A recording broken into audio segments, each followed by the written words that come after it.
Good evening, everyone. Welcome to Love Story. I am your host, Yandea, and joining me are my beautiful sisters, Janie and Kesley. And we are now on episode 6 of our special 7-part series called Love Before the Fall. So if you have been joining in, you know that last weekend we spoke about the divine masculine, the return of the divine masculine, and it was such a wonderful share. We had Janie's husband, Russell, on, and we had my friend and brother, who also is usually on another podcast that I have, Dwayne. He was on with us and sharing, and it was just such a wonderful time. I've gotten a lot of feedback from that episode, right? A lot of feedback. People really appreciate what we spoke about, and so this episode today is about sacred union and specifically the lovers remembering, right? The lovers remembering. So the divine masculine and the divine feminine. If you have been following, you know by now, you would know that we all believe that the divine masculine and the divine feminine are lovers, not fighters, right? Lovers, not fighters. Maybe if there's toxic masculinity and toxic femininity, yes, you will have war. But when the divine masculine is in his rightful place and the divine feminine is in her rightful place, you have nothing but love supreme, right? Nothing but love supreme. So today we're going to just talk a little bit about that, just some open sharing. The three of us are all married to wonderful masculine partners, right? Males, men. And so we're just going to share a little bit from our perspective, because we've also experienced other relationships, right? And so in this world, we have so many people who are talking about all the negatives, right? About relationships. Well, we want to give another side because there are healthy, whole unions that are happening right here on this planet, and it's important that people get to experience, to see, to hear, to witness that there is another reality, right? It doesn't all have to be this, toxic narrative that's being shown and spoken about, and this war that we're seeing, apparently taking place, especially on social media. There's so much distortion around union right now. So I think it's important for us to share what we experience and how we got here, you know? Right, ladies? Are you good with that? Okay, so I want to start off just by asking you a few questions, just kind of to get this started. And I know you guys don't know what I'm going to ask you. Right before we came on, I was like, I'm going to ask you guys some questions. They don't know what I'm going to ask. Okay, so I want to ask you,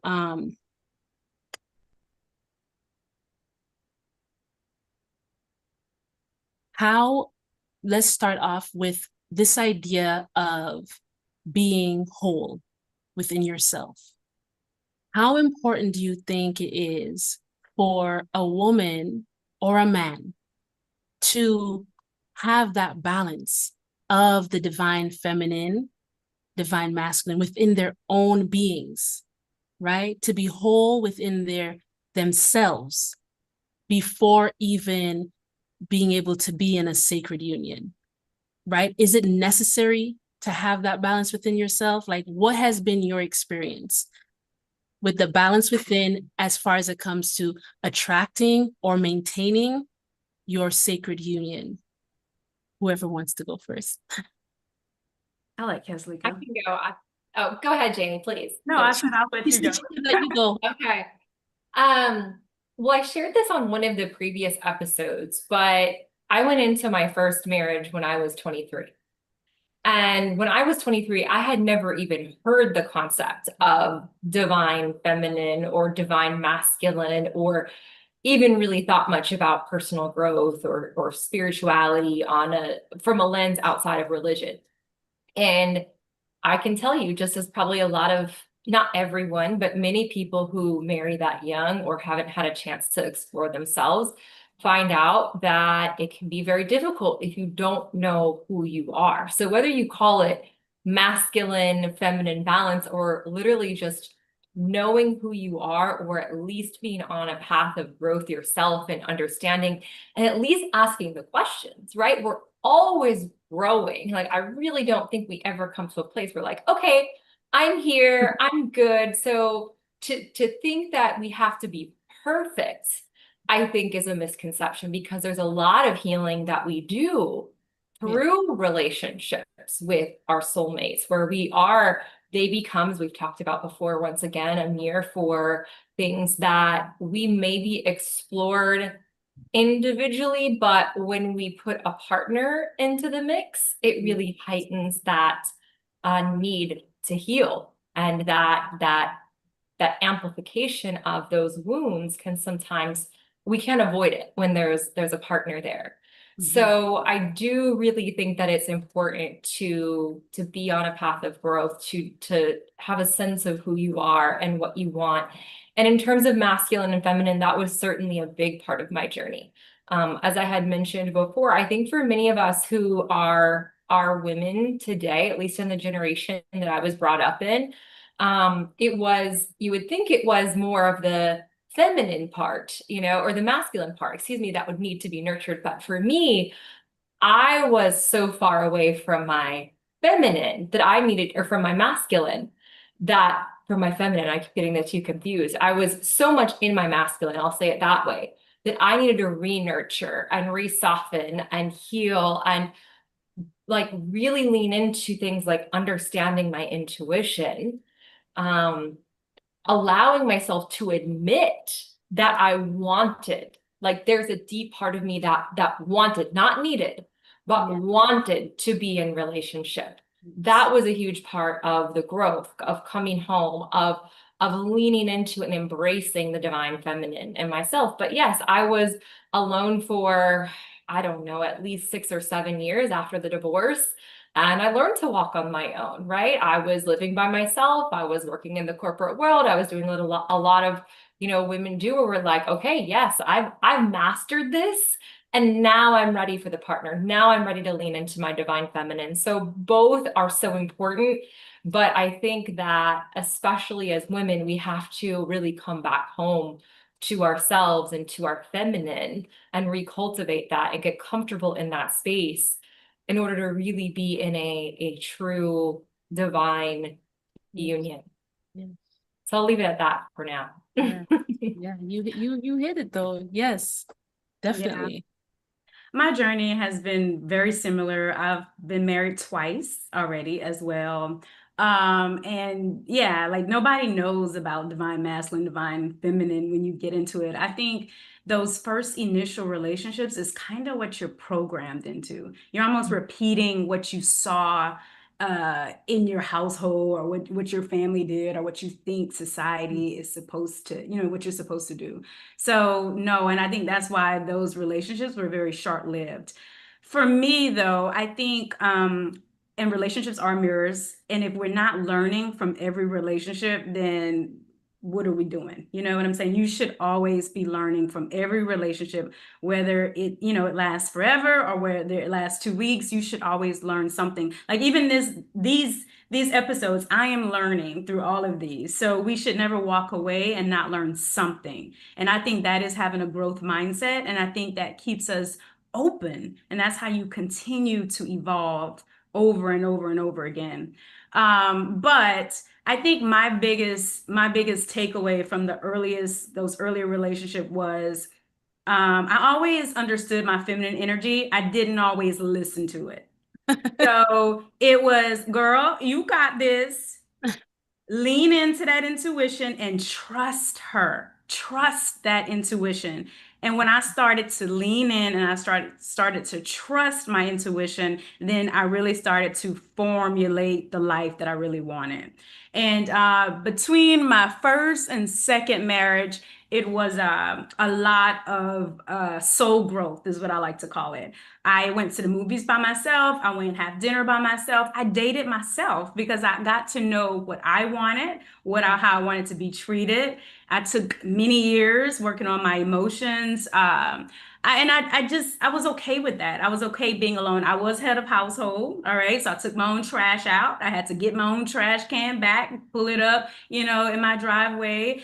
But I love it because I became so balanced in my masculine and my feminine, right? I'm a nurse by career, so at work, I never stepped out of my feminine energy. I'm a healer. I go to work with love and compassion and empathy. I never stepped out of that. So coming home, I was still in my dominant feminine energy when I interacted with my son and everybody else. But I still understood how to protect myself, how to, know that there are other predators out there and that I need to protect myself. I learned those things, and it really brought me into wholeness. And I think it's paramount that you have to come into wholeness in order to attract another whole person.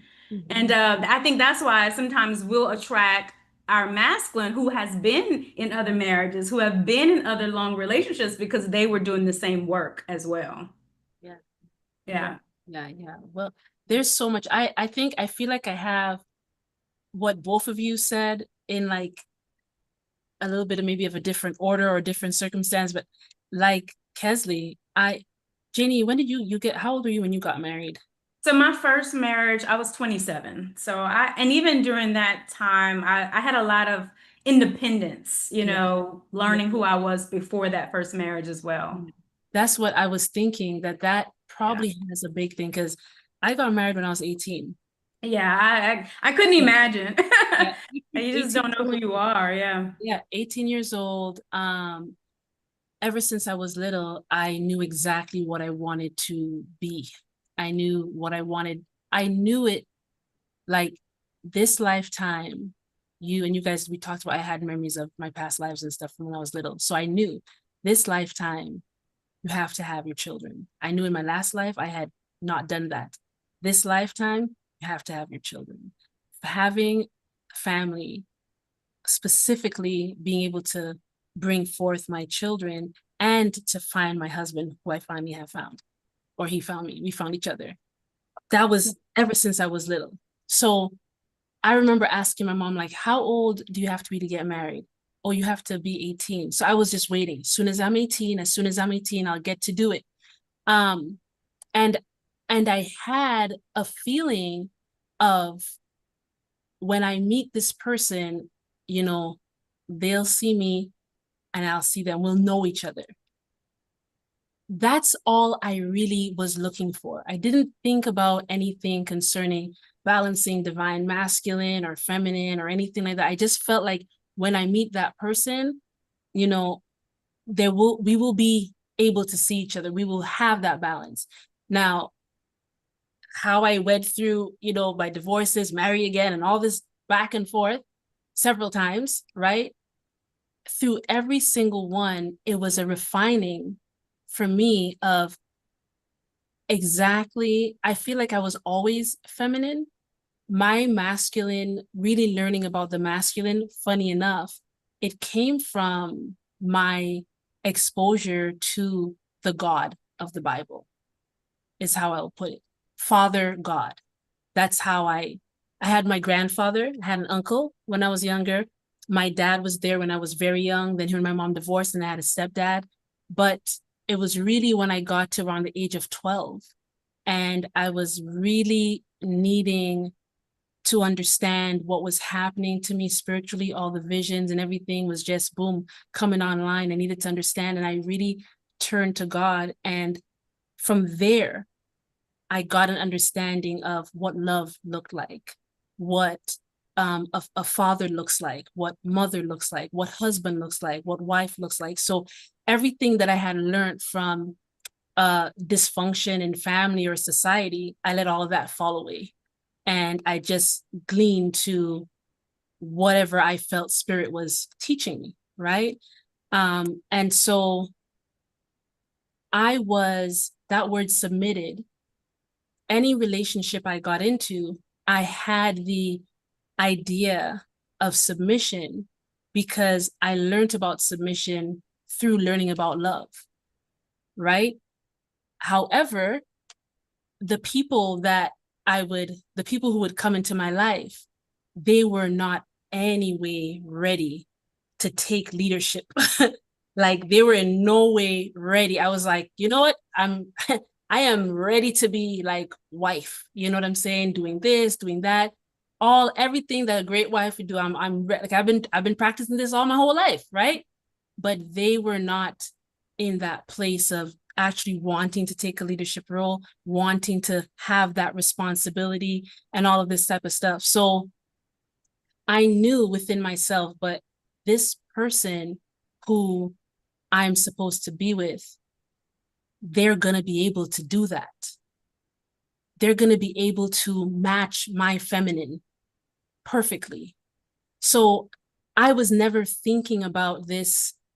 I was totally, to be honest, totally oblivious about balancing masculine or feminine. I just always felt like I was protected, even if I didn't have a man around. I always felt my angels or guardians or whatever. I always felt that around.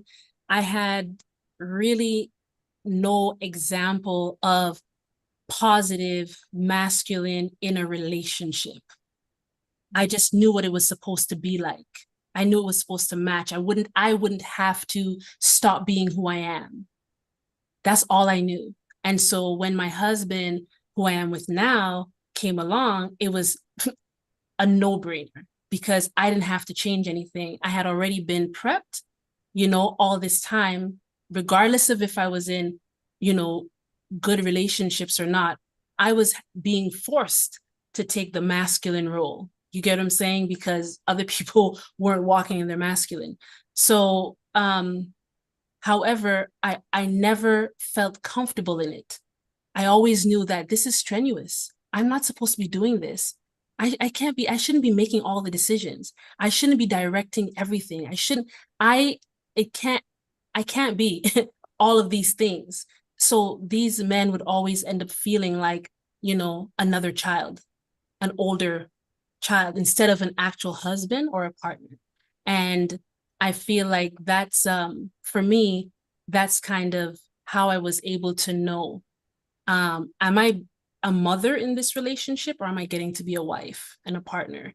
It's not until I met my husband that I actually got a chance to be a woman with a man and not a mother with a son, And so that's kind of like what that felt like to me. And I'm saying that because a lot of people may never really have the chance to think of relationship in that way, right? Like when we talk about, is your masculine and your feminine balance, like unless you're into this type of stuff, you're just born, right? You're not thinking like, is my feminine masculine balance, you're just, it's no idea. But these are some of the ways that it might show up, right? Differently for everybody. So yeah, I think it's very cool. Like I want to ask you guys, like, when did you come into this knowledge of I have a feminine and a masculine that needs to be balanced? Like, because when did that language even get into, like, when did you even become aware? Obviously it's always there, but when did you even become aware that it was a thing? When did that happen for you guys? When you were talking, I was literally, it was a download, and you don't come into it until you're consciously and vibrationally ready. Because your soul is ready to evolve. You're ready to evolve for a different type of relationship. Right. So me and Russell call it 3D relationships, Yes, right? yes. The 3D relationships is just you guys are just triggering and mirroring and karmic, and you got all this stuff to heal, and it's on and on and on, and you're gonna go in the loop over and over and over again until you learn the lesson, right? But Yes. when you are ready for elevation, and the Most High is ready to give you that gift, then it's Yeah. almost like the codes unlock, Fact. right? Yeah. And then it's like you remember, oh my gosh, this is it. This is masculine. This is feminine. This Yeah. is, he's here. This is what I've always known No. inside that I didn't have the words for, but I've always known it somehow. So Yeah. I think that for me, the language, the lingo, the remembering, all of it came on when my memory came on board, when I started to awaken to my divine self, right? And then I started to do the work, the inner work, and Yeah. realize, how do I come into wholeness? What energy is in me? But I Yeah. had to learn the divine. Yes. Yes. When I Right. understood who the divine was, Right. then I'm the reflection of the divine. So Right. I have to learn me. That's right. And that's how I came into that. But it was clear to me that you know that's why the conversation is not going to be for everyone. Right. It's if you're in alignment. Right. Yes. Yes. You said That's why I something. don't push it, because everybody can't consciously digest it. They're Right. just not in alignment. They're still on I call it the karmic wheel. Mm-hmm. So, Mm-hmm. Now that you mentioned something that kind of brings us into the next question that I had for you guys, which is you mentioned, well, I'll pose it this way. When that divine other counterpart shows up, it's like you're healing if there was anything left to still be healed. It just it gets it's like supercharged. It's like on a whole other level, right? What are some things, what are the main things or the main thing that you feel just became so crystal clear to you that had to be healed when your divine person showed up? Like what was like the first obvious, like, oh boy, that needs to fix, that needs to adjust, that needs to come into alignment? Can you There think were two what things that for was? me. Yeah. One was, and you said it last time, you said this so beautifully about, it was either last time or the time before. What does she need to remember? Her worth. Right, right. Right? When you're with that person who is so amazing and you love them so much, at least for me, there will be moments where your worth will be questioned if you're not fully there yet. You will have to get there because you will know that person, you will see that person, you will see God in them. Yes. And you'll be like, ooh, like look in the mirror, like, do I see God in myself? And you have to, like, you have to be able to see that in order to be in a vibration of a true divine union. So that was a huge thing, and is, I think, in relationship. Secondly, as a divine feminine or someone who's more in a divine feminine role in my relationship, learning to release control, feeling like you have to control the outcomes and the timeline and, what's this going to look like? And like wanting to, because like this is the person, and wanting to control the process of how the divine wants to bring it together and the timeline and how it all works. You're not going to be able to control every little aspect, and you're certainly not going to be able to control a true man in his divine masculine. That totally kills the vibe. So those were the two big things for me: self-worth and releasing control and trusting the other and trusting the process. That's huge. That's big. I purposely did not think of the answers for these questions for myself, because I wanted to be able to experience it, with you guys. And I'm like, wow, that, as you're speaking, Kesley, I was like, oh man, I remember when that showed up for me. I remember when that showed up for me. Yeah, I definitely. What about you, Janie? I would say with me and Russell, I was already here. Like I told you, I wasn't leaving my little box, Yeah. okay? He had to come up there, right? If he wanted anything. So, but with that, what I had to do by staying there was I had to create space. Mm. So in our journey, everything's exposed, everything's vulnerable, truth comes in. And there was things he had to tell me that I had to swallow, like like, and I remember one time like telling him, why would you do that? Don't you know you're not supposed to do that? Like, why would you do that? And it hit me, don't be judgmental. Like, don't be judgmental. Just save space. He's here being open and honest and giving it all to you. Don't be judgmental. Because in my mind, I was like, don't you know you're divine? Don't you know? Like, why would you even waste your time doing that? Why would you even allow that to happen to you, right? But it forced me to say, do not be judgmental. You are all on a journey. Okay, he's on a journey, just like you're on a journey. Save space for that. And that's where that container, and I had to learn saving space to allow healing to happen in the way that divine wants it to happen, not how I want it to happen. Yes. Yes. Agreed. Yeah. It's amazing. I think, geez, I think the first thing that showed up for me, which I did not know, believe it or not, I did not know, must have been trust.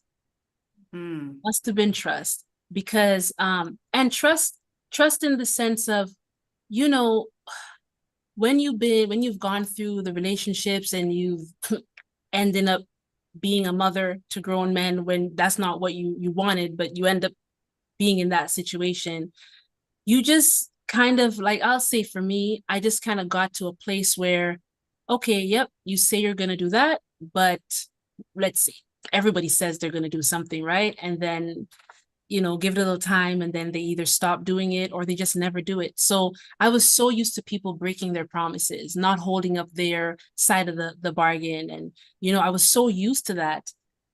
It took me a little while, and I knew that my husband was and is a man of integrity. I knew it, but it was so hard. I mean, not only past relationships, family members, parents, like, you get what I mean? Like, so used to everybody just dropping the ball for no reason. It was like, can I trust this man with my heart? Because I've learned to protect myself. Because listen, the only person out here who's really going to care about you, Yandea, is yourself. So you care about your children, you care for yourself, because ain't nobody out here really going to love you and take care of you, right? So, and I accepted that. I really accepted, like, people are selfish. They only call you and contact you when they need something. But apart from that, everybody is for themselves. And I was not that way.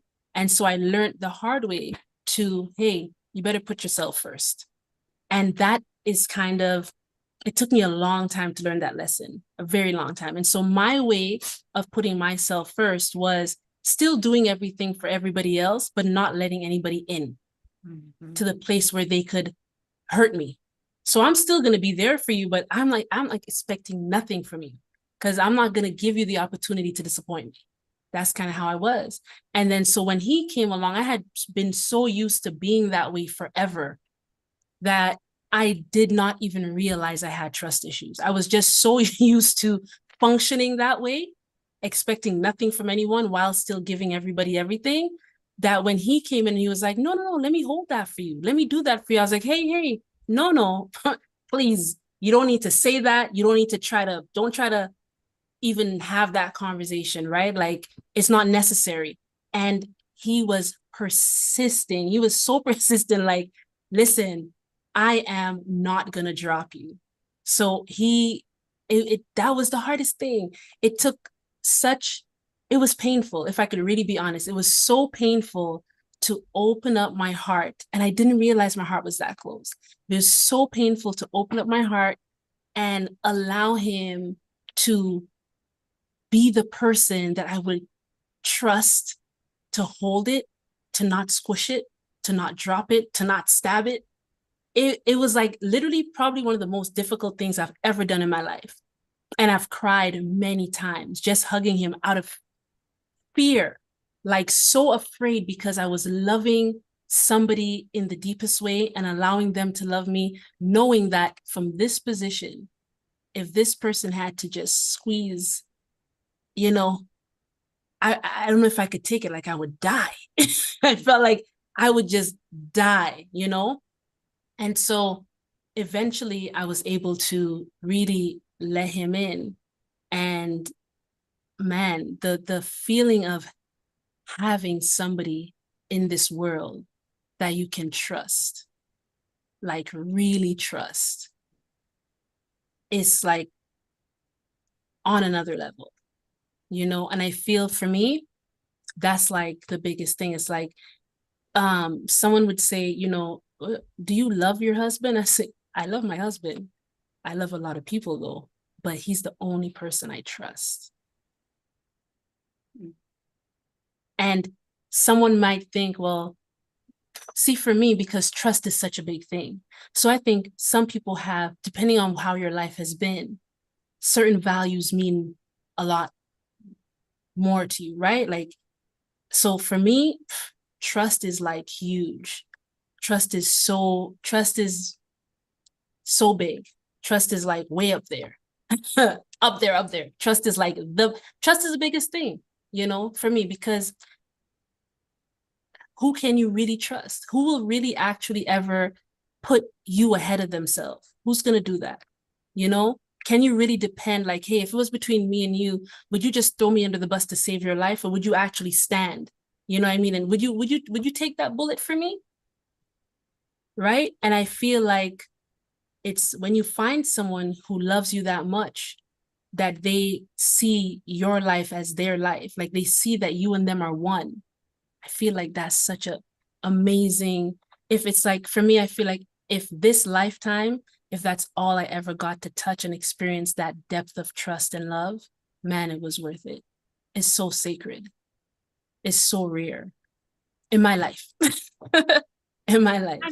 I think unconditional love for sure is trust. Yes, of course, it's in there. They're like hand in hand, right? And so it's true, like when you come into that unconditional love, right? Because I was already there when I met Russell. So it was like, how can I make your life better, whether I receive or not? Because it's always about your highest good. Because I know I'm taken care of by the Most High. That's right. Yeah. So I always go back to that never-ending well of the Most High. And that's why I think in these relationships, it could, if you don't keep that perspective, you'll still want that human person to fill all your voids and to, you know what I'm saying? That's why I've always kept that never-ending well as the Most High God, that we both go in to replenish and become evolved to serve the union. Yes. Because at the end of the day, we're both humans. That's and right. Then we will fall short, right?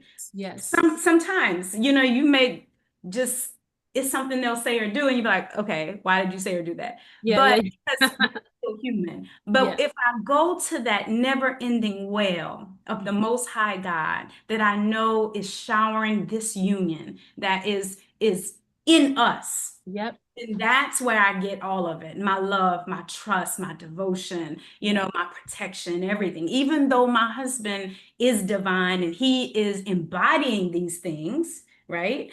I go to that well. And I know for us, that's important because your relationship is that spiral of growth. You'll go up and up and up the spiral, and sometimes you'll come back to things that you need to look at, but you'll see it in a different perspective, right? Yeah. You know, like where it was so hard, it was heartbreaking, right, to trust. But as you go around that spiral and you come back to that same situation, oh, it's easier, and it gets easier and easier. But we go to the well that never runs dry.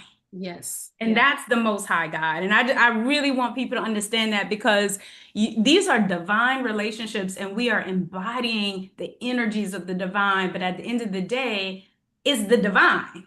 It's not us. It's not me. I want people to know that. You know what I'm saying? Yeah. It's not me. It's not Russell. It's the divine working through, in, and as us. And so we go to the never ending well. I want, with what you're saying there, this is going to be interesting, because again, the experiences that we live, right? So for example, for me, being, let's just say, extremely spiritual ever since I was a young child, that even getting to the place where it's like, okay, Most High, like, this is what it is with people. So I'll put it to you this way. I had times where people would call me and it's like, oh, wow. Hi, Yan, how are you doing? I'm like, oh, I haven't heard from you in so long. And then they would be like, yeah, everything's good. And then, yeah, I was just here. So what's going on with your life? And then they would start telling me the story.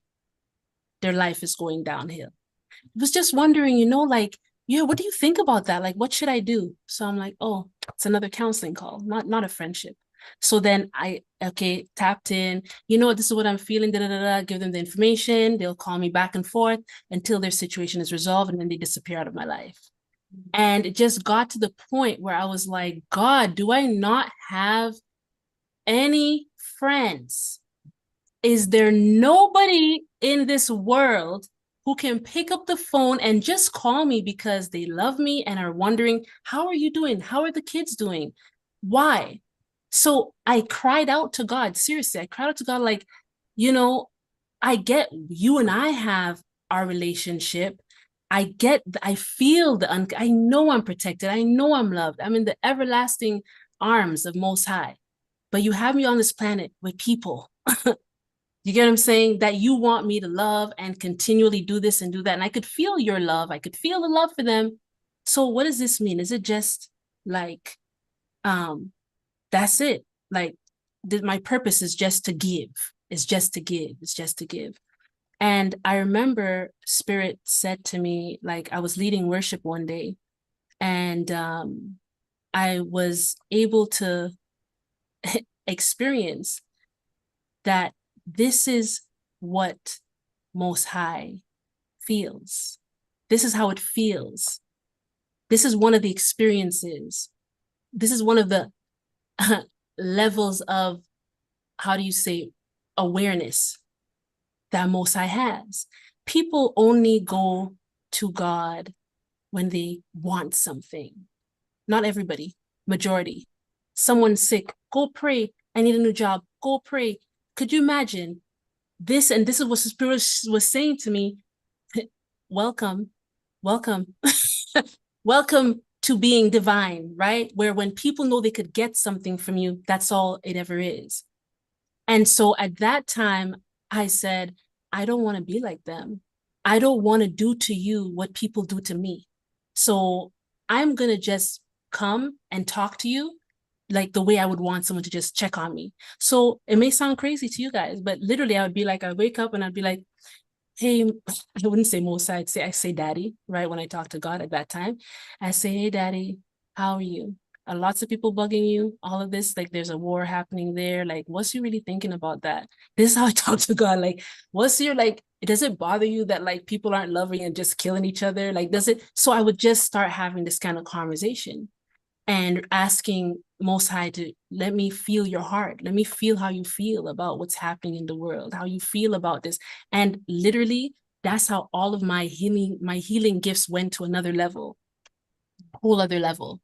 And so I understand why I experienced that. So, and I kept doing that. But when it came around the time when I met my hubby, Spirit wanted me to switch gears. And I'm saying this because it's very easy for people who are spiritual, people who are in church. There's a lot of single ladies in church, and I'm married to the Lord. I mean, I'm married to God.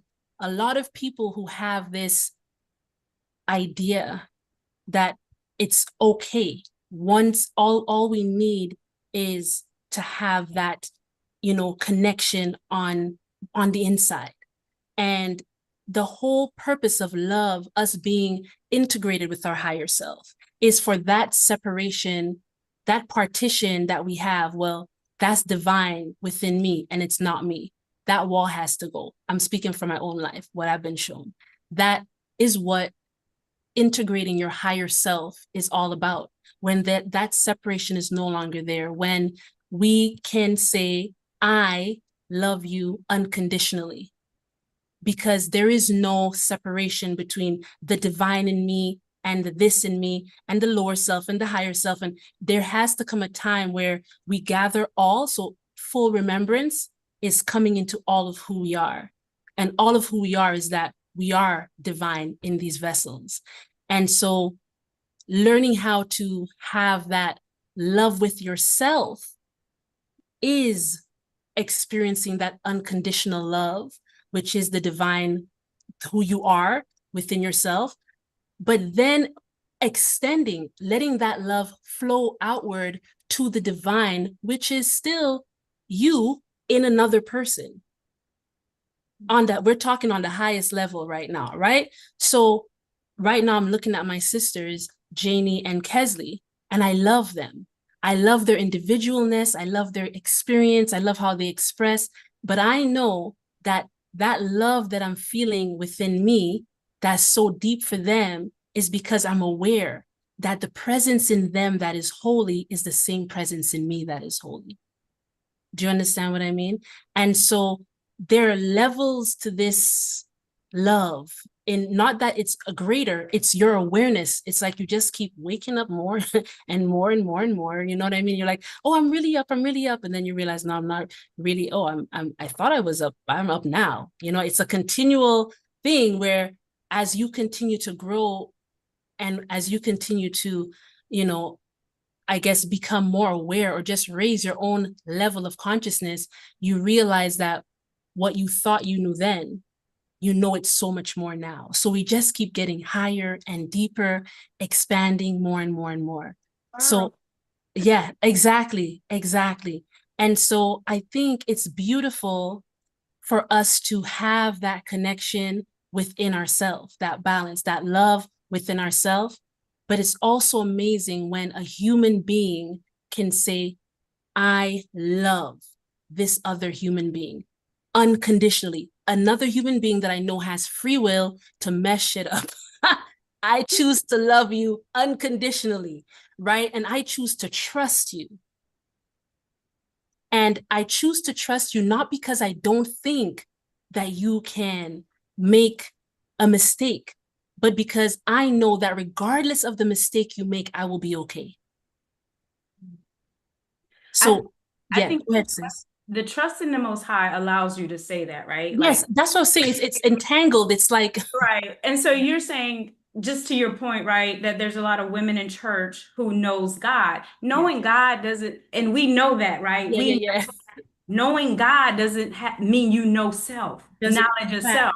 Yeah. And it doesn't mean that you even know that you have masculine and feminine energies within yourself. Exactly. So you could have a personal relationship with God, of whatever you say your God is, but that doesn't mean that you are in the alignment and vibration where you have mastered your masculine and feminine energy within and to attract that back to you. Yes. So I think that's why we can have people who are spiritual have a relationship with the spirit within them, but still not be balanced within.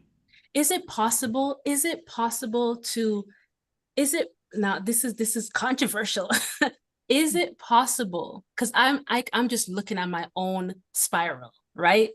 Is it possible to really know God if you don't know God?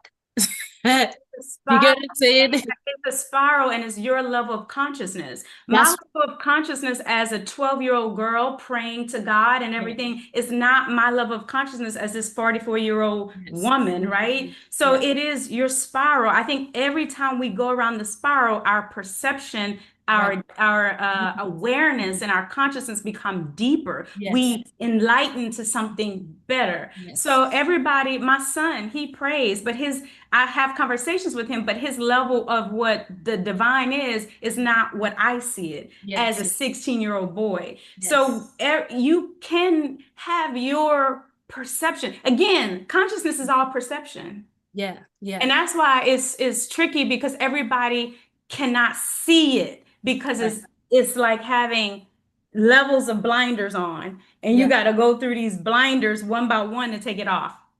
I think a good way to say it is like, we know, like you're knowing something in part. So when I say like, do they really know? Do they really know? It's like, if I put my hand out like this and I say to you, okay, describe my hand, right? You're going to start describing my hand. It has lines. It's, whatever the color, blah, blah, blah. But and from your perspective, from my it's perspective, different. And that's why I said it's both true. It's both true, but it's according to our level of perception and awareness and what we see. That's why point of view is just your point of view. So when I say, do they know God or do they know God? It's like, this is no God. This is no God. But when I say no God, I'm saying you see the full hand. So most times in religion, you're taught to worship a God outside of yourself. So that's like this, right? That's like this. Another religion could be like, well, there is no God outside yourself. God is, and it's all just like metaphysics. You get what I'm saying? It's not actually like basically God doesn't have a personality. God is just energies and forces, you know what I mean? Science, right? So that could be this side of the hand. Exactly. But the whole view could be, it's not this or that, it's this and that. Exactly. Do you get what I'm saying? So yeah, God is outside of you, but God is also inside of you, right? God is in your breath. You can't see God, but you can also see God in everything that's created. So sometimes we want to go this way or that way, when in actuality, it's both things, right? Like, is it masculine? Is it feminine? No, God is both things, right? It still comes. And so that's part of the journey. I feel it's kind of like, first you think you're only one thing, and then you realize, wait, I have divine masculine and feminine. This is what's going on inside of here. Both males and females have that within themselves. And then they're able to, when, like you said, sis, when they get to that place of that realization and that balance and that acceptance of who they are, then they could bring in or attract that person that matches that vibration that they're holding, right? So for me, my hubby and I were holding that vibration and we attracted each other. For you and Russell, obviously you were holding your box, but for him to even be on your radar, for you guys to even mix and to come together, he was already in that vicinity, and then he just aligned more, and then bam. Kesley and Dar had a similar situation. Like, they kind of both, you know what I mean, were here and there, and then boom. Like, so it doesn't really matter how we get there, I think, as long as we get there.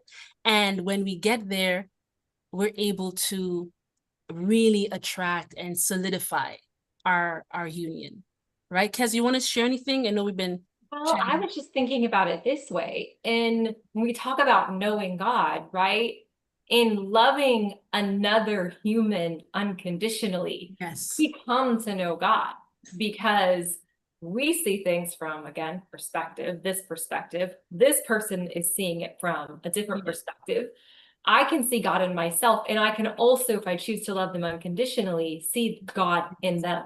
Yes. So it's like, that's how you get to view my experience, God in the wholeness is when you're in relationship. So yeah, I think it's a beautiful point, and it's the journey. I keep coming back here. It's like, no matter how high we are or what vibration we are on, I think there's always more that can be uncovered through relationship, because love just becomes amplified, and the unconditional love we thought we understood and knew, like, you get to take it to a whole nother level. So it's a beautiful journey, and one unlike any other. Whatever we're learning here is preparing us for the next lifetime, on our mission for the next lifetime, because it doesn't stop here. You know, it's going on and on. It's infinite. This is an infinite journey. Yeah. As you know, we're immortal. That's right. That's right. That's right. Okay, now what are some signs? Somebody's watching and they're like, well, I think this is my divine counterpart. I think this is the one. Like, what are some signs that you have found your divine counterpart? How do you know? How do you know? How did you guys know? First of all, how did you know? What are a few ways or one way? What was the way that really made that person, you know, stand out from all the rest? Or just what are some signs? Are there signs? Is there something that would be in common for all people who find their divine counterpart? Is there something? I don't know about for all people. I could just speak. I had dreams to confirm. I had dreams to confirm. Okay. Yeah. And even with one dream, I asked Spirit to confirm again and again and again, and Spirit did that. I had dreams. I had synchronicities that was undeniable synchronicities. Yeah. My body responded to his voice. Yeah. Okay, my cells vibrated. It was there was like, whoa, like there's definitely something here. Yeah. There was this deep knowing that I knew him. Yes. Past life, that we had did this before. Yes. There was a deep, deep knowing that I had really did this before. Yeah. And one of the dreams I had was it was the voice told me, do you want who I divinely sent you? And I had already put that desire out for my divine lover. Yes. I had put it out. So I was already just, looking to see what was coming to me in that way. So there was just undeniable experiences that I had never experienced with no other person, no other husband before, in other relationships. I also took the time to not rush. We had a very beautiful spiritual unfolding. We didn't jump physical at all right away. Like we just spiritually, we read books together. We listened to podcasts together. We were on this quest to know what the heck is happening to us. What is happening? What are we here to do? And more was revealed to us. And I want to tell people that it's not just going to be you that has this. Yeah. The masculine is going to know his mission too. Facts. Because I think people be like, yeah, he's, I love him so much, but it's toxic and they're arguing and all this stuff. No, he's gonna know too. It can't just be one person knowing. No, both people are in prayer. Both people are seeking. Both people want to know, what is this? What is happening to me? And those were just undeniable experiences. Yeah. Agreed. What about you, Kez?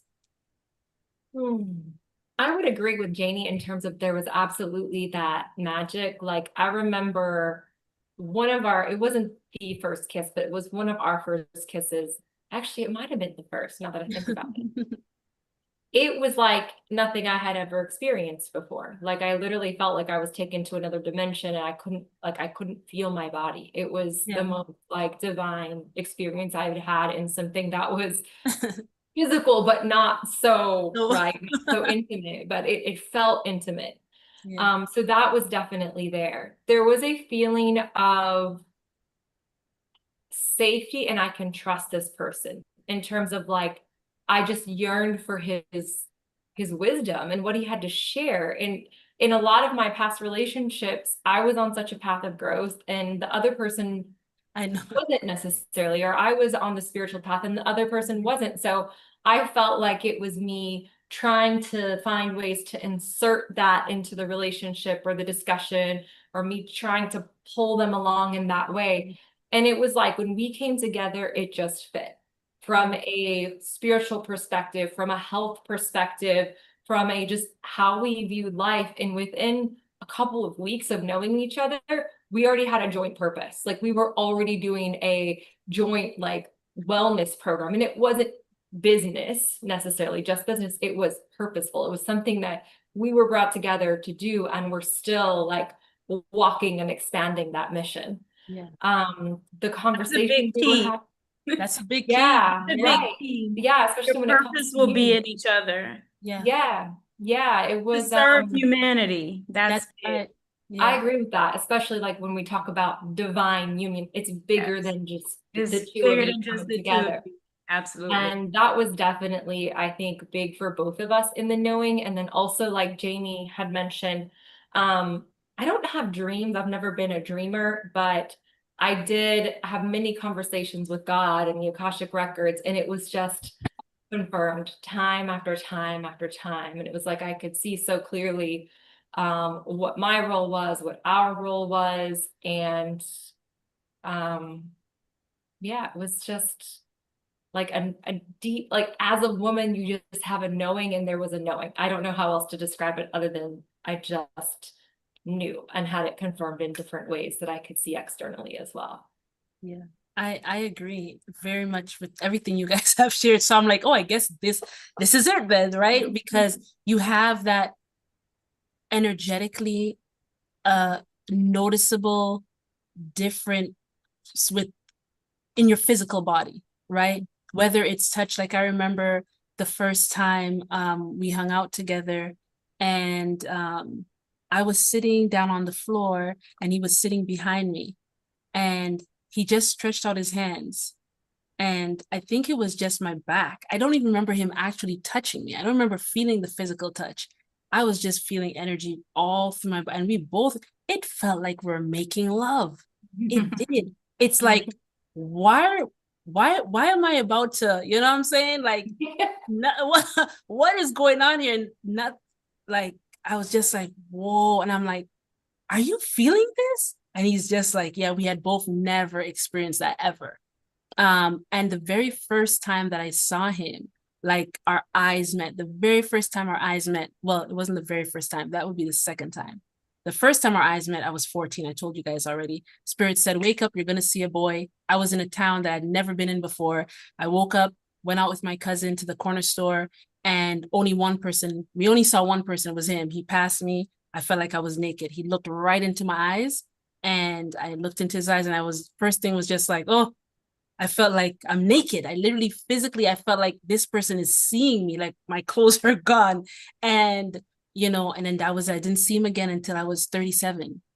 And so when I saw him when I was 37, when our eyes met, I felt in my body, the first thing I felt was a weight fall off of me. I had no clue I was carrying this. It's like if you could take a jacket and soak it in something like tar and put it on your body, like a weighted jacket. I looked into his eyes, and immediately this thing just fell off of me. I felt it fall off of me. And I was like, whoa, what was that? What was I even carrying? I was totally unaware that I was carrying this weight. And I remember hearing myself say, I could be here now. I could be in this world now. It's like until I found him, and I didn't think I was going to find him, I was just like, I'm so done. Like, I can't carry this anymore. Now I know, right? And then once I found him, I had my partner to carry whatever mantle, we were talking about purpose. That purpose that I came here for, it's not for me to accomplish on my own. It is for me to accomplish with him. And I finally found my person to help me go through, and not just help, but it's in it. We have he has part of the puzzle and I have part of it. We need each other, to accomplish this.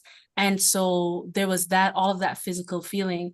And then another thing is, in that first day, sitting down across from each other, he was talking about, what he was all about. And I'm looking at him, I'm saying, this is literally the male Yandea. He is literally the male Yandea. He wanted like I was already everything, and it's so beautiful because everything he was into, I had been doing on my own. He was like into the homeschooling, into natural birthing, like he was not into the vaccine thing, not everything he was saying. It was like, yeah, nope, none of my children are. I homeschool. I've been homeschooling for 16 years. I like everything he was saying, everything he wanted to do. I already have these people lined up to do it. It was like we had been working on the mission apart. And when we got together, I already had what he didn't have done, and he had done what I couldn't do. So we just had to put it together, right? It was so obvious. Another thing is that everyone who came around us felt it. People who would come around us, this is even before we decided to or make public that we were gonna be married or whatever the case is. People would come around and just be like, are you guys together? And I'm like, I'm not even like beside him because, I was like not trying to, let anybody think anything until I had decided what I had decided. And people felt it. People felt it. People would come to the retreats and just be like, you guys need to do couples things. You guys have to. And he's just sitting there, just his presence, right? People could feel that balance. So I think another big thing and another key sign is that not only do you guys confirm to each other that you belong together and that it's a purposeful union, but other people feel your energy. Other people actually are healed. You know what I mean? And seriously, I'm not kidding. Like people are, by being around you guys, something happens to them, right? I think like that's really a big one. So your purpose, then there are some physical signs. When you do decide to cross over, making love is like a whole, I y'all don't want to say it, but that's just it's on a whole other level. It's on a whole other, and I remember before I met him, I was saying, I don't care to be in another relationship. I'm so done with, I used to say, I'm so done with human sex. I don't know why that would come to, I just kept saying it. I'm so done with this. Like, what's the point? I know that there is something that is supposed to happen. I know that there is something that's supposed to happen when I am with the person that I am supposed to be with. Like, yes, you could have a physical union, but my spirit, I know my spirit has a partner. I could feel it. I could feel that spiritually there is a union, you know what I'm saying, to happen. And the amount of healing of sexual trauma and abuse, there is a certain place that when you are making love with the person who is your divine counterpart, all of these things that you didn't even know were still there possibly come up and are resolved. That's in my experience. Because the making love is so pure. Everything that you ever encountered that wasn't pure just can't be there. So your womb is like, for lack of a better word, it goes through like a sanctification. It goes through like, you guys are made new. You know what I'm saying? Like for each other, residue of others just are not there. Yeah, it's truly a sacred energy exchange. And I told you guys, like in the beginning, we were not physical for several months, right? But when we were, it was the most amazing, magical, sacred, deep, healing, everything. Everything. And that's when I understood why you should not. I know. Until you're truly in love. Yes. Unconditionally with someone, because I'm like, oh, this is what it's all about. And then when you're in that energy, you are the closest, you're the closest to the one God. That's it. That's it. Union. And then you can call in anything for your family, you're calling in everything that you want to manifest. Yeah.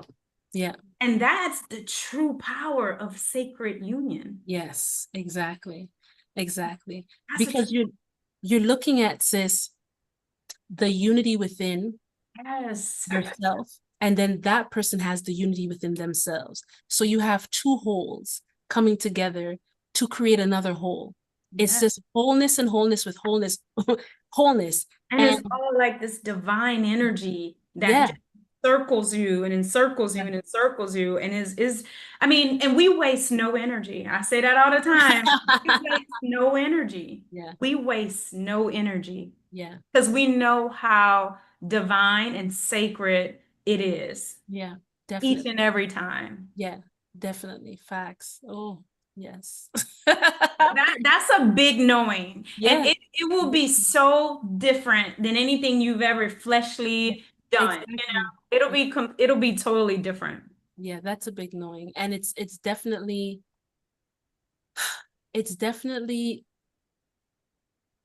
man, I feel it's even like there are some gifts. I'll speak for myself because definitely everybody is different in this category. There are some gifts, there are some things that spirit will not release to you until that person comes into your life, because they are a protector, they're a guard. They actually hold the space for you to grow and develop at that level, right? Um, and to remember certain things, you know what I'm saying? And so I just feel like, I think I mentioned this in the other podcast last week. You think you're shining now, but when that person comes along, the level of shine that comes is because they're protecting you and they're supporting you to give you that sacred space. Because when you're gonna move into your highest expression of yourself, when you're going to start manifesting some very big works, some very big abilities, you have to be so vulnerable. You have to be so, it is like such a deep work that you can only get into that space of work if you, within every part of your being, feels like it's safe.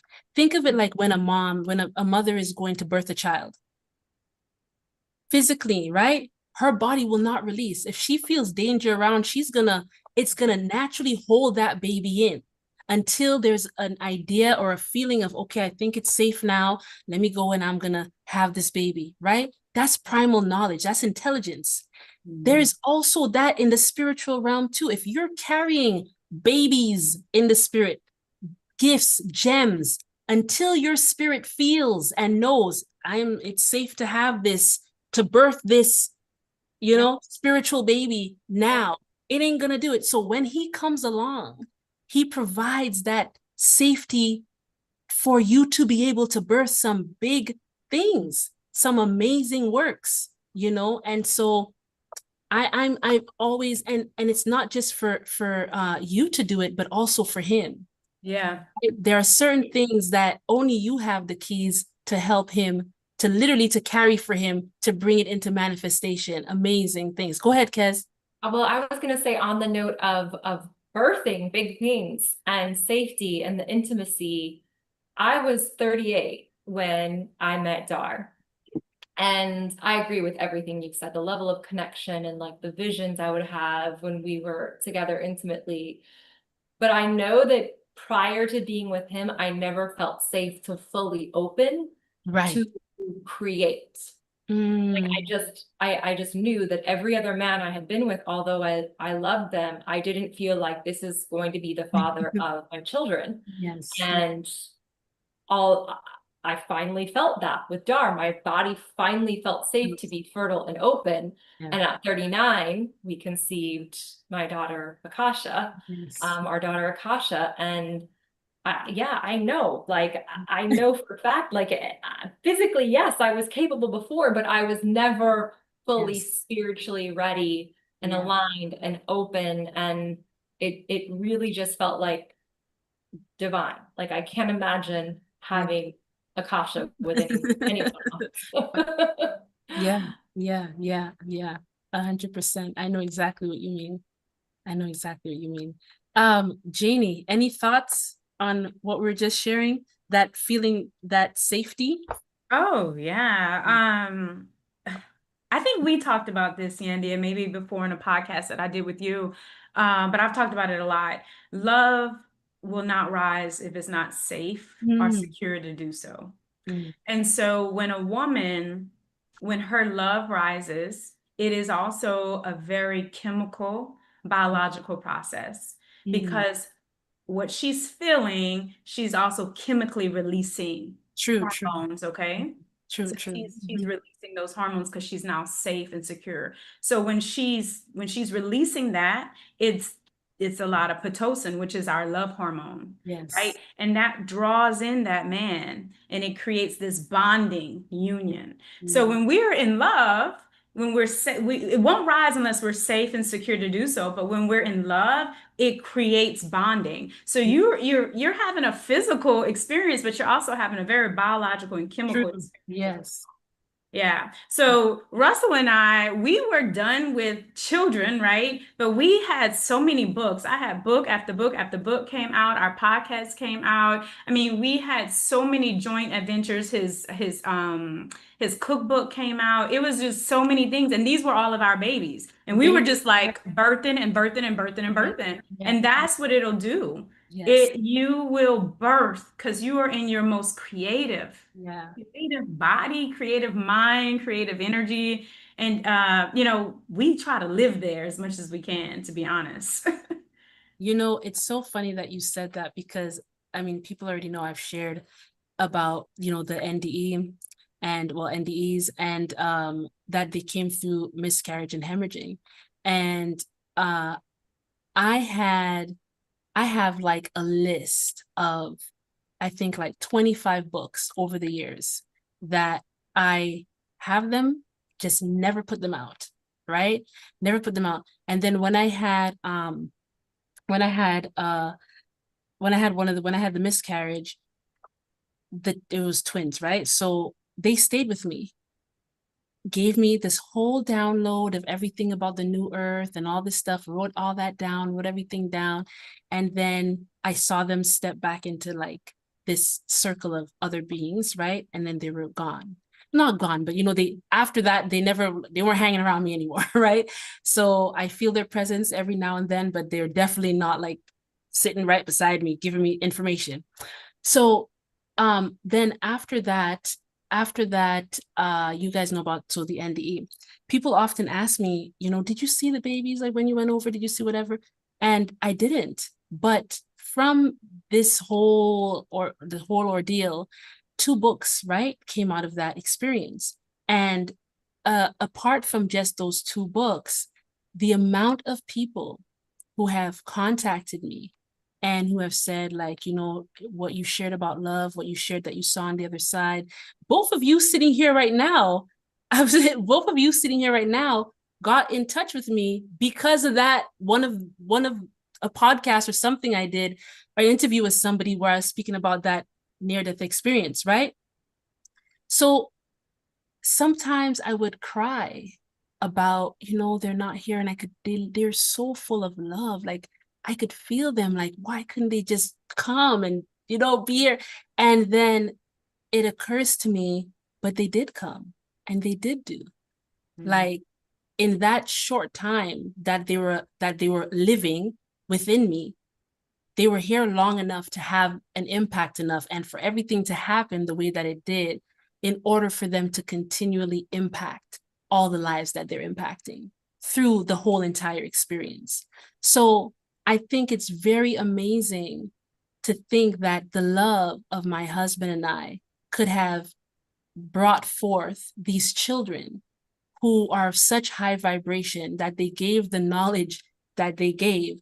They helped us to remember who we actually were, our mission, our purpose, so many things, so much refining to our souls.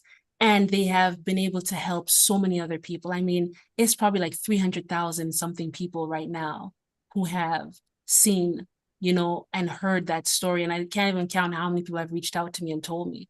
So again, the thing that you birth, whether it's a child that comes and lives out here and does things out here, or a child that comes for as long as they come for, or a business or a book or an organization or a club, or whatever it is, when the 2 of you get together, the things that you're able to create it's so heavenly. It is literally most high moving through the divine feminine and the divine masculine, that divine marriage, walking on this planet, doing great works, marvelous things.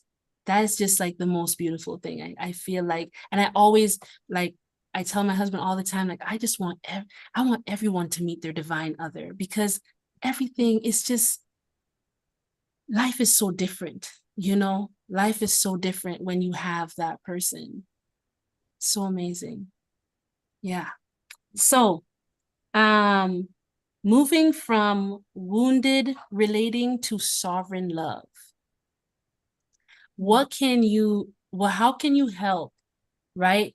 How can you help someone know that, okay, what does it look like? What's the difference? Why should I even put that out there in the universe? Like, let my divine counterpart come to me, right? Like, why should I even want to attract that person? What's the difference with relating with someone who's not your divine counterpart, and then this sovereign love that we're talking about, right? Anybody want to share anything from moving from being in that wounded relating type of relationship to that sovereign love? Like, what is it like? I think you mentioned it earlier about feeling like you were raising old adult males, or adult boys. Big boys, yeah. They were young, but they were like big boys. So it's gonna be unbalanced. And when you're unbalanced in anything, it's gonna be difficult. You're gonna feel drained. You're gonna feel exhausted. And sometimes you can't even pinpoint what it is, but you just know it's not right. So you want to feel balanced, because unbalance is too much of a cost to your health, to your peace of mind, to your happiness, to your joy, to your value, to your worth. Like, it's too much of a cost to not be. So you have, but that's listening to yourself and to your intuition, because you're always getting the nudges. You're always getting the nudges. Something's off. It's not right. It's it doesn't match. I'm not happy, but I'm gonna fake it till I make it. It's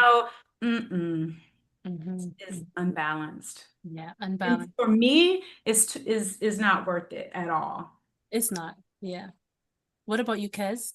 Yeah, when I think of the toxic, I think of that as, what can I get, or what's in this for me?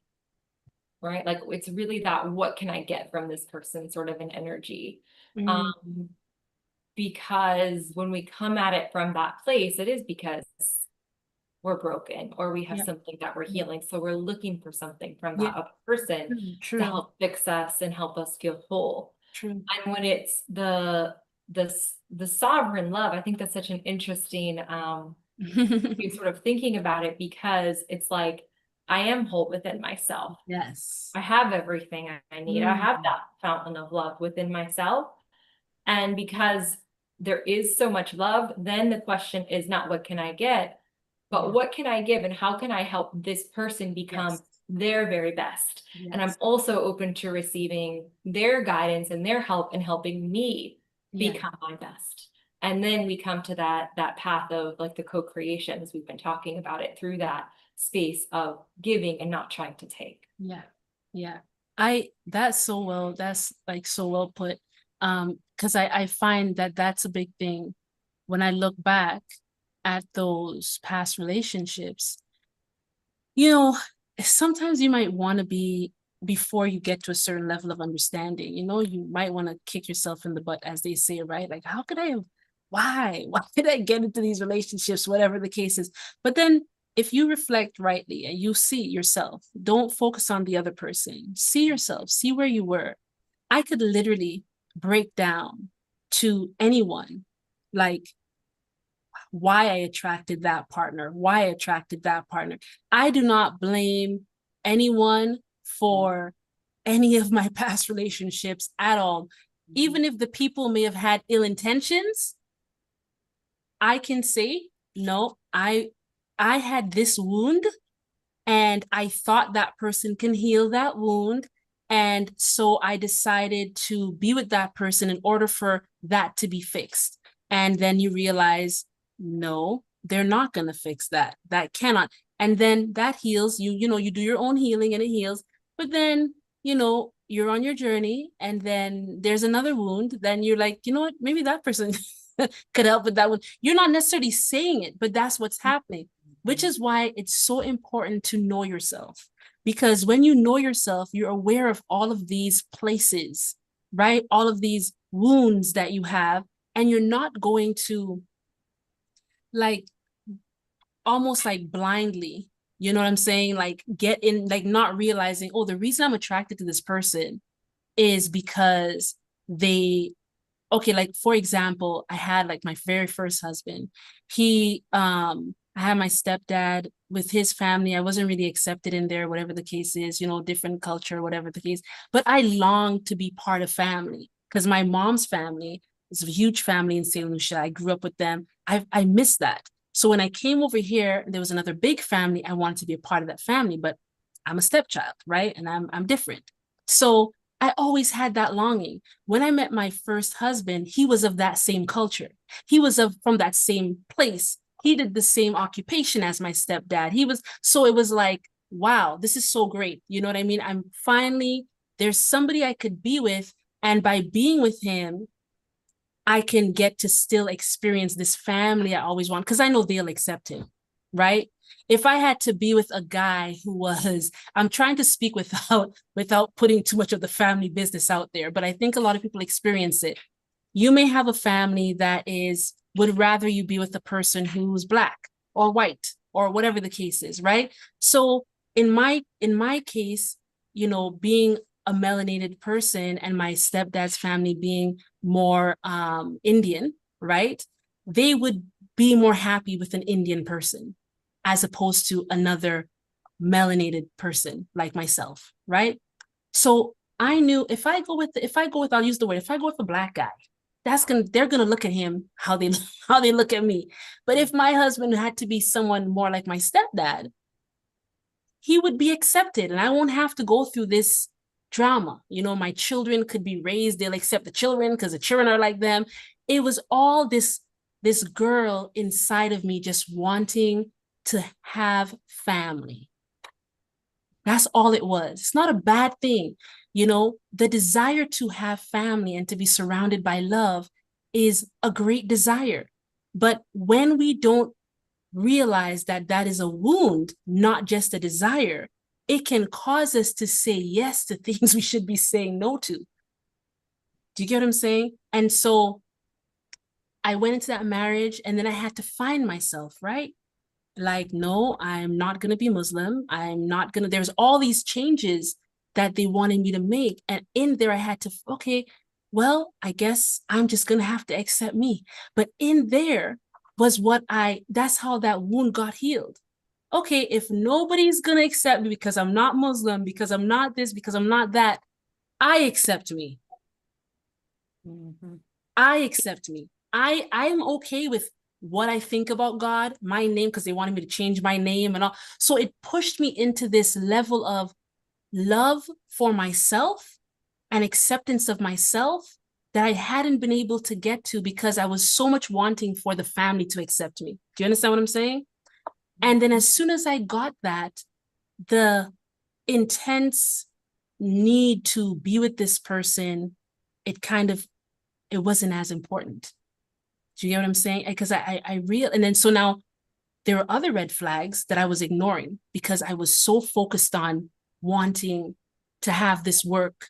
You see what I'm saying? So now as soon as I got healed from the reason I was with that person, all of a sudden, oh shit, all of these red flags are here. Why didn't I see that? Why didn't I see that? Why didn't I see this? So then obviously, right? Things went the way it went. That was the end of that. But again, it takes sometimes a little while for you to realize, hey, that's not your only issue. It's not just this family thing. You have this other thing here. You have this other thing. You have this other thing. And so it's very important for us to realize you will continue to attract people into your life, either people who have the same problem that you have, right? Oh, we have that in common. We're both for orphans. You know what I mean? The pain, we share that. Or you're looking for someone to heal, something inside of you, to fix something, but it's only ever gonna come from you. That is it. No one is going to heal anything. You know, no one is gonna heal. The thing about these divine counterparts is that they're perfect mirrors. They mirror so perfectly for us to see who we truly are, for us to fix what needs to be fixed, to align what needs to be aligned. They love us enough to stand even, you know, when maybe other people will run, or other people just don't care to stand long enough, or whatever the case is, right?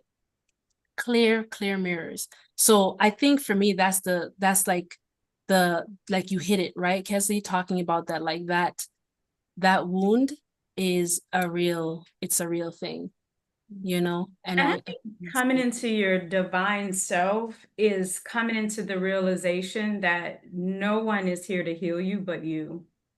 That's right.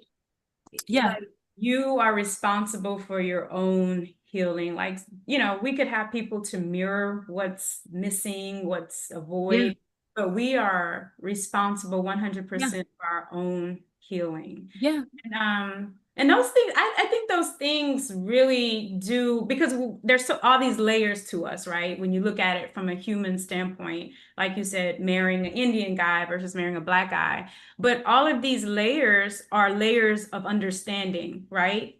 Truly, and in our book, Capacity to Love, I mentioned that because Russell and I came from very similar socioeconomic backgrounds. And one of the things he said, right, was, I want a woman that will, and it's in the book, that will, I'm kind of paraphrasing, that will love me and my children, but love me as a Black man, right?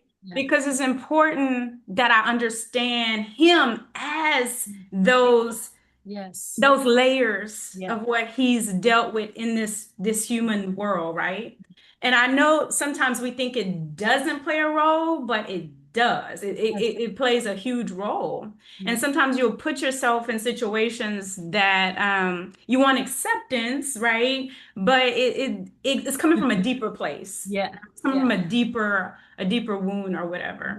And I just, like, those things really do play a role. Yeah, definitely. Okay. You guys doing so good with these questions. Okay. So the next one I have, and maybe this is the last one, is co-creating a life aligned with the Most High. Co-creating a life aligned with the Most High. That is probably, like, I think we already touched on it, right? Coming into, when you meet that person, your purpose is wrapped up in them and their purpose is wrapped up in you. And together that purpose is the purpose of Most High, right? And it's so different when you could be with the person and your outlook for the future, there is no, how do you say? There's no discrepancy, right? There's no discrepancy because you have the same, you share a purpose. And it's so beautiful because, you know, you can have a business partner, but that business partner is just business. It's so amazing to have a person who you're drawn together because of purpose, but purpose is not necessarily the thing that drew you together. There was a connection there already, a spark already. And then it was like finding out all the things that you guys have in alignment was just like more icing, more cherries on the cake. You know what I mean? So can you guys share a little bit about what has it been like co-creating your futures? And I know, Janie, you mentioned about, you know, the book that you guys have written and so on like that. If you could share, and I know, Kesley, you have a podcast of Dar and Ascended Life. So I want you guys to kind of talk a little bit about what has it been like co-creating, you know, these babies, these beings, right, that you've brought so far, and what's next, if you know what's next. Yeah, so co-creating is like living heaven on earth. It's like, wow, like going through all this to finally get the person that really gets you. And then you guys are anchoring down this unconditional divine love that's representing the Mother God and the Father God, because you're both embodying it and you're spreading this out into the earth, into everyone around you, right? And so when you just think about that by itself, it's just a beautiful, beautiful place to be. And I say it all the time, I'm so grateful. I'm in gratitude to be here doing this work. But Russell and I, we did Capacity to Love. I use it on my computer mouse, but an awakening to unconditional love. And we kind of go into a lot of what we talked about in this episode about, what is awakening, what is love, what is divine alignment, and what mission was revealed to us. And we knew that we were here to anchor down the unconditional divine love and to help others awaken. Yeah. And so the book, we also have a podcast, Matters of the Heart and Soul. And it is to balance, I mean, we talk about everything, but we balance the masculine mind with the feminine heart. Yes. And we talk about all things of the heart and soul on that podcast. And that's another one of our ways that we give. And it's our mission to do that, right? And it's our ministry together. So those are just a few things that we put out into the earth. And I'm just grateful. Again, it's the most beautiful, deepest relationship I've ever had. It's so deeply satisfying, mentally, physically, spiritually, emotionally, when you really have a person that gets you on all levels. Yes. You could be fully seen, fully heard. Yeah. Yes. Yeah. I agree. Yep. I agree. Sis, I Yeah. want you to please, I know I asked the last time, but I didn't get it from you. Send me a link to your book specifically in case, Okay. like, if it's on Amazon, if it's on somewhere, I don't know, wherever it is, just send me the link for that so I could put it under I know I have your Linktree link and it's probably in your Linktree link, I think it perhaps. might be, yeah. I'll just send you directly to Exactly. yeah. Mhm. Okay, good. Okay, Kes, tell us. I agree with Janie in terms of it is blissful. It is a dream come true when you have the opportunity to co-create with your divine partner. I always had a vision of like knowing that I would be speaking on a stage or stages with my divine partner. Like it's something I've always wanted to do, but for me to do it alone, I just always knew and felt there is meant to be a divine masculine next to me. And when we met, like I said, we launched a wellness program very quickly, did a few different rounds of that. It was very fulfilling. And then a short time later, I went to a conference in the industry that I've been in for many years. And I was kind of like dragging my feet about going to this conference. I'm like, oh, like I feel like I don't really get to show who I really am and my spiritual side and the health part of me. And Dar was always encouraging me, like, why don't you bring that part of you? Like, why don't people need that in this industry? Yeah. And so he was like, why don't you pitch them on speaking next year at this conference? And I'm like, that's a really good idea. So I pitched them and she loved it. And he had no idea that I was going to bring him into it to speak with me. And the next year we go back, same conference. It's the both of us speaking on stage together to an industry that for me was so fulfilling to give back to. And I don't know if I've ever had moments as fulfilling as when we've been able to step on stage or in a room to host a workshop together and share things that we're passionate about that are actually part of our lives, that have been a big part of us coming together. It is truly a dream come true. And we love it every time we get the opportunity. We also have a nonprofit here in Colombia where we go out. There's a specific community that we've adopted. And the last drive that we did, we went out and they were having like a community celebration. And we went out and we contributed to their raffle and brought food for the families and gifts for the kids. And yes, to do that and start something like that on your own, it would feel really good. But when you get to do it with your partner, and we brought our daughter and she's out and she's playing, and it is just the most sacred, fulfilling experiences that I don't even have words. Like, it's literally a dream come true.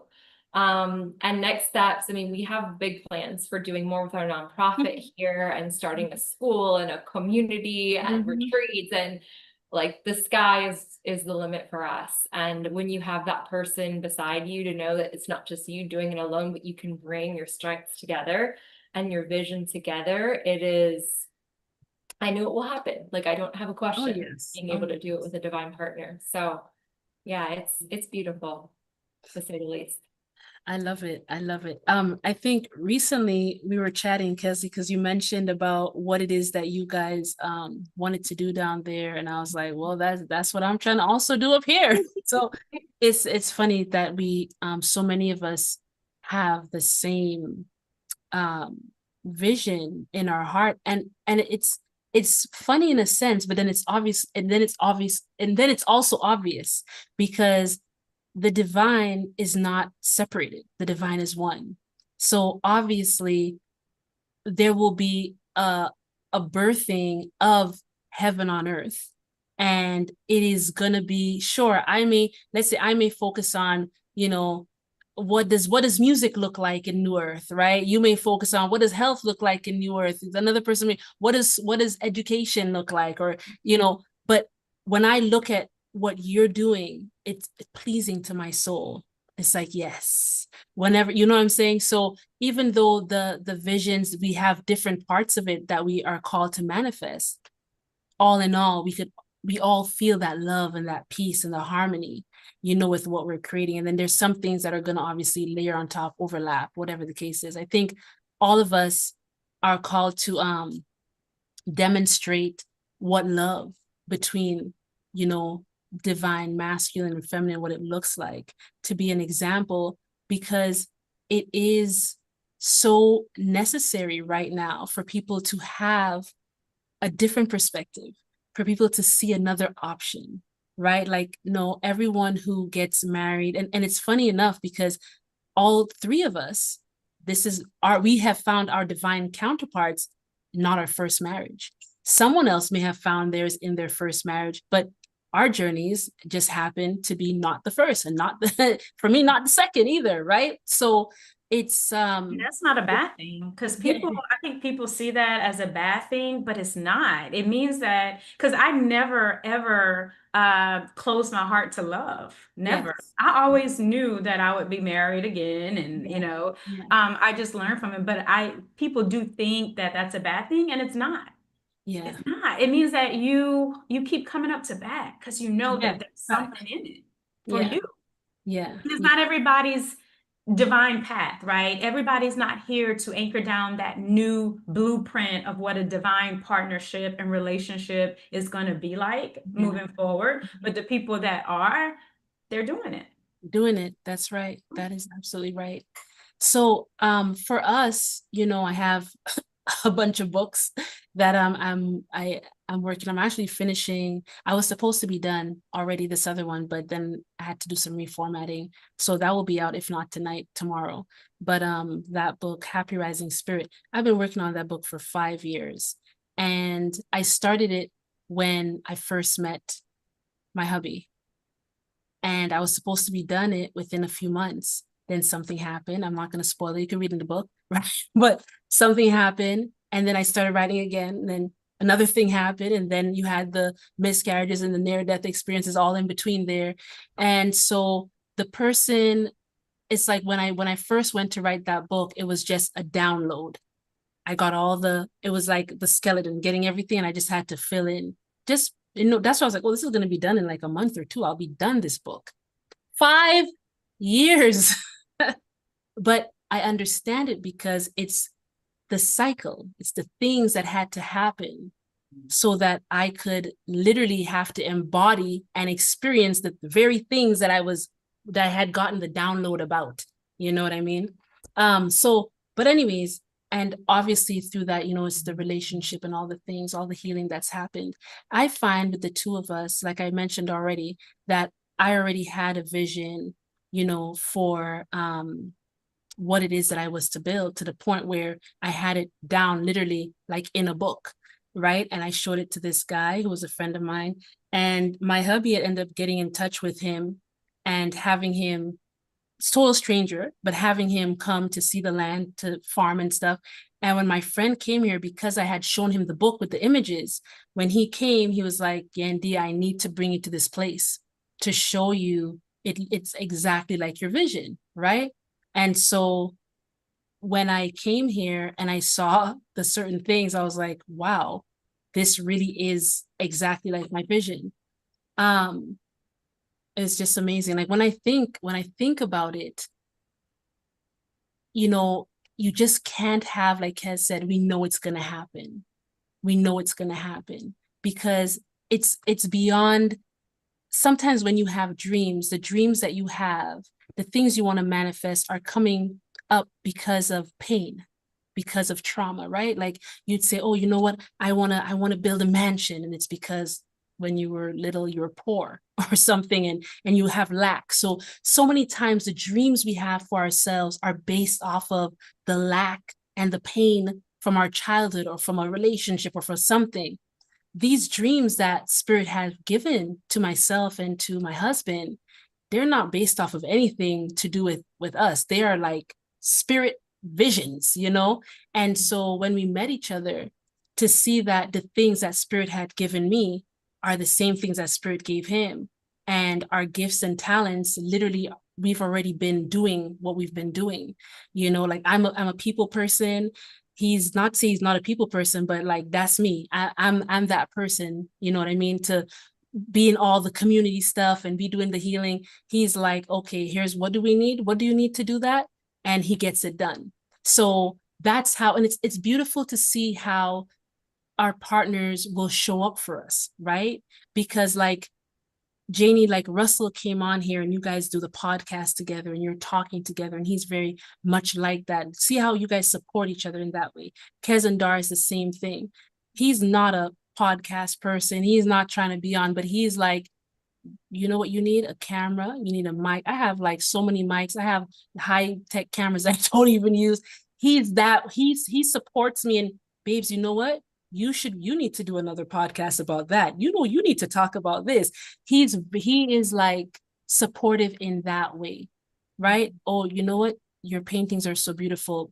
Next thing I know, we're buying big ass canvases. I still haven't painted on yet. All sorts of things. So the way that your partner will show up to support you, you have to understand that when you realize who you are, that's when you can really accept the person to show up to support you in the way, by them being exactly who they are, right? Because sometimes we try to, oh, because I'm supposed to do this, you have to do it too with me. That doesn't mean support. It doesn't mean that they need to be on the camera with you or be visiting people with you, or it's what you need.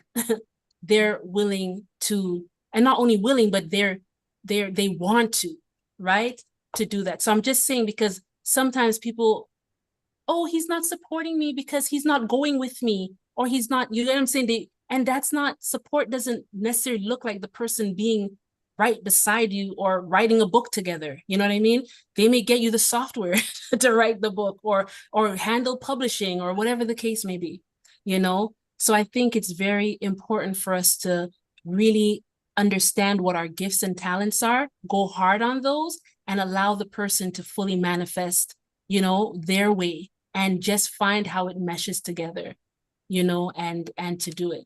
But apart from that, when I do the retreats and we sit together, he's always with me with the retreats. He's behind the camera and he's doing all these other things. But then there comes that healing circle time. We'll sit down together, and then it's so beautiful to see, because he does talk. He does end up talking, and I just love to sit there and just hear his wisdom, because he's the kind of person who only talks when he has something to say.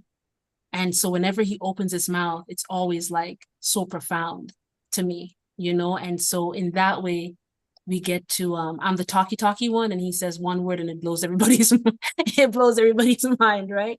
So I love that. And I think going forward, I would love to do something, and I see it very clearly. I'm saying I'd love to do it, but I already know it's going to happen. But I would really love for somehow for us to get together with our divine counterparts, our hubbies, and do something like a couples retreat, a couples seminar, a couples something. I think it's very important for people who are coming into this union to be able to physically sit down and share time, share presence, share, just be with other people who are already walking in that union, just to be able to, vibe and get help, get some, be able to navigate, because there are some tricky little areas it could be, right? Because we're still humans having a divine experience on earth. Does that make sense, right? Mm-hmm. So I would love to do something like that. And if you're watching and you second that idea and you would like to come out and meet with us and whatever, just shoot me an email at lovestoryforyandea and we will put you on that list. And when that's happening, we will contact you and we'll get together. Probably we should go on a vacation somewhere. To that beach you were just at, Janie. Where were you at? It was so nice. They're always awesome to be at. Yeah, we need to go to the beach somewhere. So maybe we'll come down to visit you. Hey, we can host at our future retreat center. Come on down. I love it. Let's work it. So ladies, this is episode 6, and next week is our last episode, right? As far as love before the fall goes. So I think I have had such an amazing time, talking. Like Janie, you said earlier that you've learned so much just being, every time we share together, like you said, perspectives, and that's how we grow, right? Because Most High sees the entire hand, the entire thing. So every time we listen with love to one another, we get a little piece of another perspective. It just helps us to grow more into the fullness of who we are. And so I just appreciate that so much from both of you. And so if you are watching, if you have any questions, any comments, please leave them in the comment section and we will respond to them in our next episode. If you would like to join us on the very last episode, it's going to be open. Whoever wants to join us, you can, but you do need to contact me so that I could tell you how to do that. You will be on the live. That's the one thing. We don't want you to just be, maybe, do you guys want to allow that? People who want to come on, but not really they can maybe have their picture. Would you be cool with that if someone's like, I don't know if I want to be on? How do you feel about that? Doesn't matter to me. Doesn't matter? No. Okay. They've spoken. Okay. So that's it. So, but you do need to put a little picture up there, something, you know what I mean? A flower, I don't know, a dragonfly. Find something nice. It could even be a picture of yourself if you want, but the preferred thing would be video. But if not, you could at least put a nice picture and just come on and let's chat about anything that we've talked about from episode 1 all the way to now. Coming into divinity is being okay and being responsible for what you let out your mouth. You're claiming that. So it's okay. Show your face. Say what you got to say. It's all love here, but there's no reason not to. But I know that's a big issue for a lot of people. And I know that was a part of my journey. Like, you could feel love and know love, but can you speak love? Can you express the divine through the vibration, the waves that leave your mouth as well? Yeah, it's all part of it, right?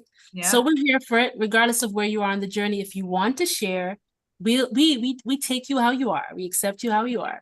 So don't be shy, right? So send me an email at lovestoryforyandea@gmail.com and I will tell you how to hop on next weekend, 7:30 Sunday. Okay, same time, same place. And ladies, we will see you next Sunday for episode 7. Yeah. Thank you. Bye-bye.